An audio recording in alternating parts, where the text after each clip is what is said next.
Salve galera, eu sou o Jeff e nesse vídeo de hoje eu resolvi trazer aqui duas dicas que eu acho que são muito boas para quem quer melhorar o deck building. São duas coisas que eu aprendi há muitos anos e que eu já até escrevi artigos sobre, mas que nunca vão ficar datadas, até porque elas nem foram feitas para o Commander, mas sempre me ajudaram muito com deck building e eu acredito que vai ajudar também muita gente a construir melhor os decks. Então, se você gosta desses conteúdos aí, comenta aí embaixo, ajuda a gente, já lembrando que todos esses vídeos que eu faço aqui no canal é pensando mais na galera que tá começando a otimizar os decks, é pensando nos jogadores que talvez não tenham tanta experiência com deck building. Eu sei que aí do outro lado tem bastante gente que já manja muito e que vai achar que esse tipo de vídeo é batido e tal, mas também tem o lado de que tem muita gente que procura esse tipo de conteúdo e tem dificuldade para achar. Tem muita coisa em inglês por aí, mas em português tem bem pouco e é sempre bom ter um pouquinho mais para ajudar o pessoal. Então, o objetivo desses vídeos é realmente ajudar a galera que está interessada, e se você já tem certa experiência com deck building, ajuda o pessoal aí nos comentários também e dá suas próprias dicas. Eu tenho certeza que vai agregar muito no vídeo se você comentar alguma coisa interessante. E se você não gosta desse tipo de conteúdo, eu tenho certeza que por aí no YouTube você vai acabar achando alguma coisa que encaixe melhor no seu gosto. Então, bora lá!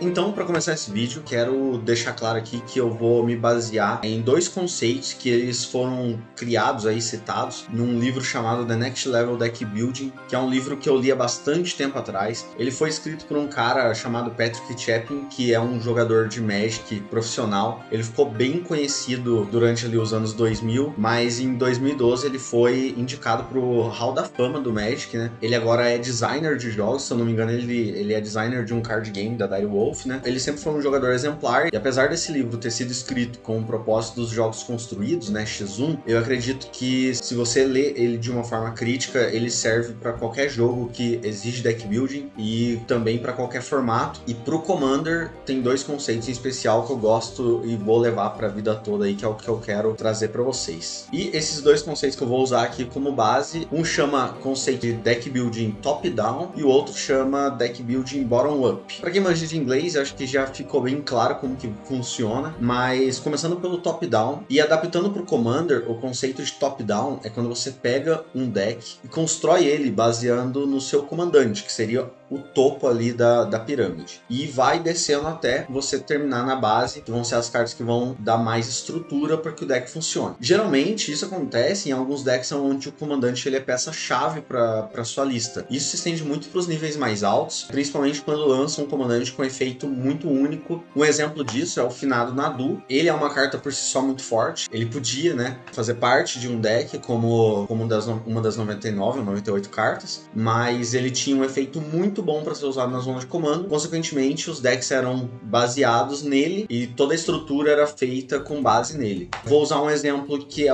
vai ficar um pouco mais claro, mas a End, que é um deck que joga bastante no 500 e tal, ela é um exemplo perfeito de comandante top-down, porque primeiro você escolhe o comandante, você analisa o efeito dele. No caso da End, ela tem a capacidade de fazer um looting, né? Só que se você descartar uma carta com Madness, ela desvira. Então, partindo daí, você vai pensar no seu deck de cima para baixo. Você vai pegar o comandante e esse efeito e vai pensar em maneiras de como aproveitar desse efeito. Eu vou tentar seguir uma linha que eu geralmente uso, que é depois de analisar o comandante e definir como eu quero jogar, eu vou dar preferência em pegar as cartas que fazem parte da Win Condition, que são as cartas que vão definir como eu vou ganhar o jogo. Eu tendo ali definida a minha Win Condition, que pode ser ela, por exemplo, um combo de World Gorger Dragon, um combo de Dualcaster Mage, eu vou agora trabalhar o caminho até essa Win Condition. No caso da End, que é um comandante bem objetivo, você vai querer ter muitas cartas de Madness para você virar ela, descartar o Madness, desvirar, virar, descartar, desvirar e fazer esse processo para ir comendo o seu deck, diminuindo as cartas do seu deck. Quando você já tem esse caminho em mente, eu vou dar preferência agora para mexer na estrutura da base de mana. Então eu vou calcular mais ou menos quantos terrenos eu vou querer usar. Eu vou trazer um vídeo especificamente sobre terrenos e base de mana, mas você também vai ter que pensar base de apoio da sua base de terrenos, que seriam as cartas de ramp, as mana rocks, se o deck precisar, alguns dorks, no caso da End, alguns rituais, assim por diante, que vão ser cartas que vão dar consistência para sua base de mana. Ninguém consegue jogar Commander num nível um pouco mais alto sem acelerar mana, né? Você não pode ficar dependente só de drop de land e jogar em cima da curva. Então você vai ter que colocar ali uma uma estrutura de reforço para sua base de terrenos para que o deck seja consistente. E a partir desse ponto, eu começo a pensar em toda a shell do deck, que seriam as cartas que vão dar ali liga, vão entrar as staples, vão entrar cartas que conversam bem com a comandante, que não necessariamente elas precisam ter ligação direta com o combo ou com os enablers do deck, mas elas são cartas boas de modo geral. Isso entra muito naquilo que a galera chama de good stuff, e daí você vai ter a estrutura do seu deck construída de cima para baixo, né? Que seria comandante ou in condition, o caminho até ela, que seria tipo a coluna vertebral, e depois a shell, que vai ser a musculatura ali em volta da coluna vertebral do deck, e a base dele, que seriam a base de terrenos, que é muito importante pro seu deck não bricar ou não fludar. A partir daí você consegue ter uma linha de raciocínio muito boa, que vai te ajudar muito no deck building, porque quando você tem um padrão de montagem, você vai acabar desenvolvendo as suas próprias maneiras de montar, mas com um padrão que pode te ajudar a organizar ali os seus pensamentos. E a segunda maneira é a bottom-up, que ao contrário da top-down, você vai construir o deck de baixo para cima. Então, acho que como eu já expliquei, a top-down, essa vai ficar um pouco óbvia, são decks que eles não dependem do comandante como parte fundamental da sua lista. Ou seja, o comandante continua sendo muito importante, mas ele não desempenha um papel único. Eu usei a Engie de exemplo, e ela é uma carta que só ela faz isso no deck, e você depende de colocar ela em campo para que a sua estratégia ela se desenvolva. Um outro exemplo disso é o Krieg, né? Que é um comandante que você quer ele o mais rápido possível em jogo para que a sua estratégia se desenvolva. O Yawgmoth, a Magda e assim por diante. Estou citando alguns comandantes mais simples e bem populares aí para vocês entenderem. No bottom-up, você vai partir de uma estratégia que é muito forte. Então você vai pegar ali alguma win condition que esteja muito forte atualmente, algum combo muito forte,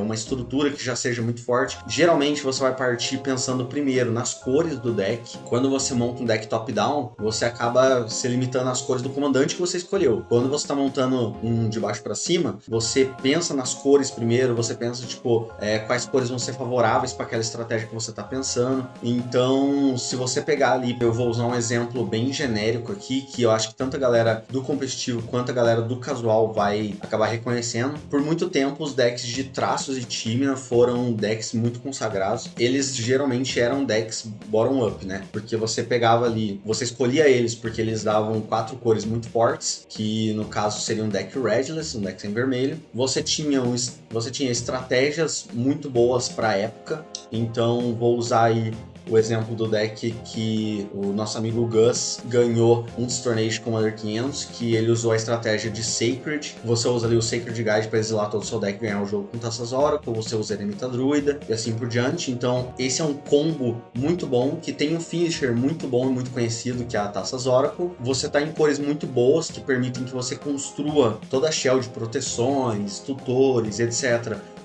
tendo acesso a cores muito boas. Isso, em contrapartida, caso você jogue Commander 500, por exemplo, acaba aumentando o número de cores do deck. De uma certa forma, isso é ruim, porque você vai precisar de uma base de mana bem sólida para poder não travar a mana, mas geralmente esses decks eles conseguem lidar muito bem com isso. Como o jogo não é super explosivo, como todo mundo imagina, que no turno 2 você está combando, você pode optar por alguns terrenos que entram virados, você tem ali acesso às Pain Lands, que são terrenos ótimos e que custam pouco dinheiro. Então dá para montar uma base de mana interessante, e você tendo ali o combo definido, os enablers definidos, o caminho até o combo definido, a shell de cartas que você vai usar para poder proteger esse combo e fazer ele desenvolver, uma base de mana sólida que você conseguiu construir, você já vai ter um deck pronto, né? Vamos dizer assim. E daí você pega os comandantes que são os melhores daquela opção de cores. Eu usei o Tymna Traços, porque se você tá num deck redless, você pode pegar os dois. A Tymna é um comandante muito forte, que ela te dá card advantage, então você vai usar ali algumas criaturas no deck, né? E essas criaturas não necessariamente precisam ser por conta da Tymna, mas como você já vai ter criatura, você já vai aproveitar do efeito dela, de comprar carta. Ela é um comandante fácil de colocar em jogo. E o Traços, ele é um comandante de valor, ele custa pouco mana, ele tem boa resistência, e ele é um sync para mana infinita, ou seja, caso o seu deck consiga fazer mana infinita, você consegue gastar ela pelo efeito do Traço para comprar o seu deck todo. Mesmo que você não tenha feito mana infinita, ele é um comandante genericamente extremamente bom, porque se você tem ali a quantidade de mana suficiente para ativar ele no passe, você consegue tipo, fazer o seu jogo, deixar algumas manas abertas, seja para anular alguém, para dar algum removal, ou caso você não use essas cartas, você pode usar um mana para poder ativar o traço e fazer card advantage no passe. Então são dois comandantes genericamente bons e que se encaixam perfeitamente no topo da pirâmide do deck que já foi construído.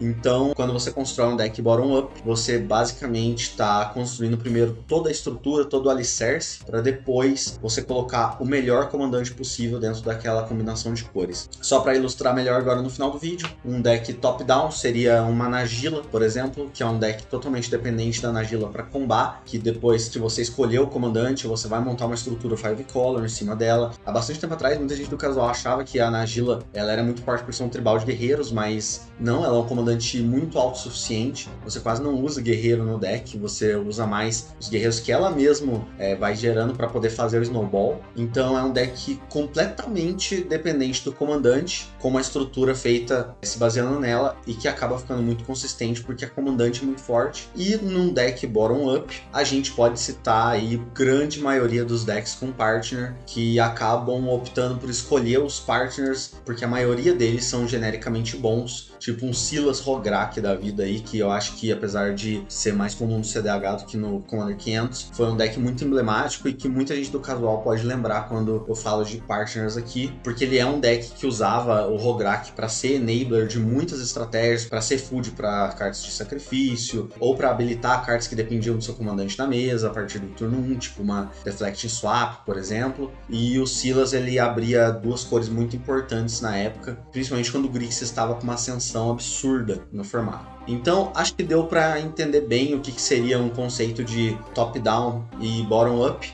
Eu acho que se vocês quiserem pesquisar aí o livro do Patrick Chapin, o nome dele é The Next Level Deck Building, vou deixar a imagem dele aqui. Ele é um livro que talvez seja meio chato de ler, principalmente hoje em dia, né, que já faz muito tempo que ele foi escrito. Hoje em dia ele tem muita coisa datada lá, eu fui até dar uma procurada em algumas referências para poder falar nesse vídeo, e muita coisa lá tá datada, mas eu acho que dá para tirar bons ensinamentos de um cara que já jogou vários Pro Tours e tá no Hall da Fama do Magic aí. Então, espero que vocês tenham gostado desse vídeo. Eu tentei simplificar bastante esses conceitos. Eu sei que tem muita coisa ainda que daria para esmiuçar aqui e tal, mas reforçando, essa não é a intenção desses vídeos. Eu quero que seja alguma coisa realmente mais abrangente e simplificada para que mais gente tenha acesso a esse tipo de conteúdo. Vou tentar estar trazendo mais coisas que possam agregar aí para a galera que está querendo melhorar o deck building e espero que vocês tenham gostado. E sei que muita gente aí pode não concordar comigo, tem alguma fórmula mágica para poder montar os próprios decks.